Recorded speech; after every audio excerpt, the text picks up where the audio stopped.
Hello, I'm going to review The Order 1886 for the PlayStation 4. This game I had I was very interested in. I wanted to know more about it and I was excited to play it. So I got the game and I started playing it, and the shooting stuff is good. I like the shooting. The graphics are gorgeous.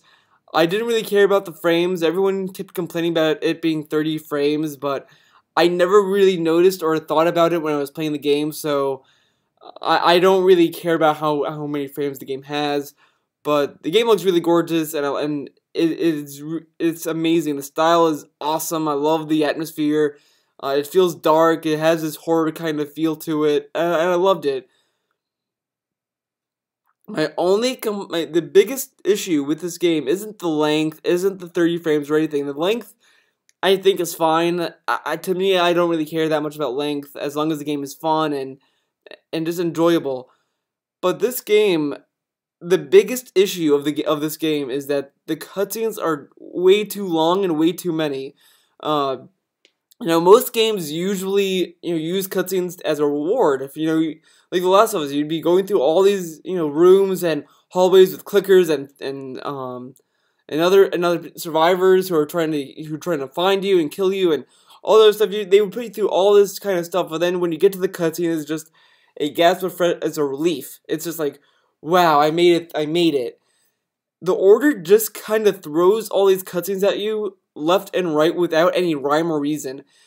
I mean, there was a moment where I went through 3 chapters, maybe 4 chapters in the game, where there was absolutely zero gameplay, no QuickTime events, nothing, just cutscenes. That is the most appalling, jarring thing I've ever seen a game do. The only games I expect that from are like Heavy Rain, Beyond Two Souls, and those kind of games that are designed to be like a movie with QuickTime events. This game, I have no idea if it was interested in telling a story or being a game. It felt like it wanted to be a movie at times. The amount of cutscenes in this game are ridiculously way too frequent. I mean, it is just to the point where you will start getting cabin fever, just sitting down and just watching the cutscene, wanting to do something, and you're just gonna be like, okay, shut up, just let me play the game. I've never felt this way in games. I like story, I like cutscenes, I like all that kind of stuff, but I've never played a game where I sat down and felt cabin fever. And I like Metal Gear. Metal Gear has a lot of long cutscenes, but there's a lot of gameplay in those games. Like Metal Gear Solid 4 has a lot of cutscenes, and there was even like a 40, 90-minute cutscene, but at least there was gameplay in it where I can just play it and have fun.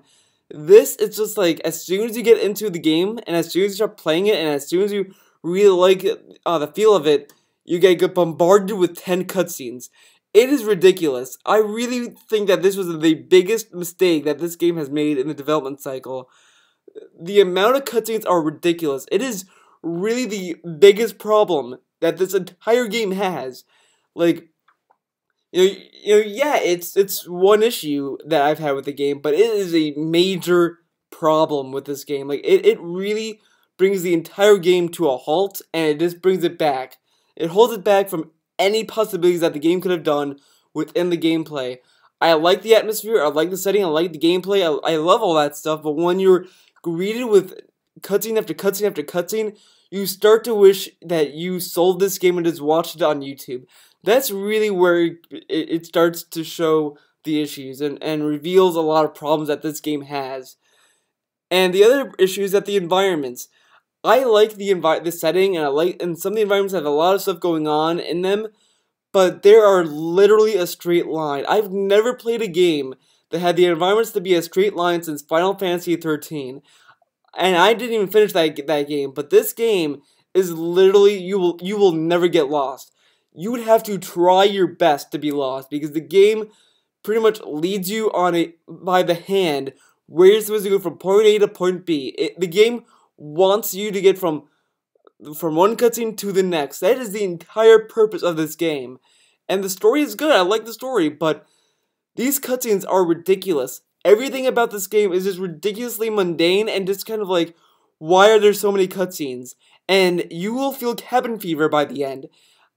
That is the biggest crime that this game has committed, is just the amount of cutscenes and how frequently they throw them at you.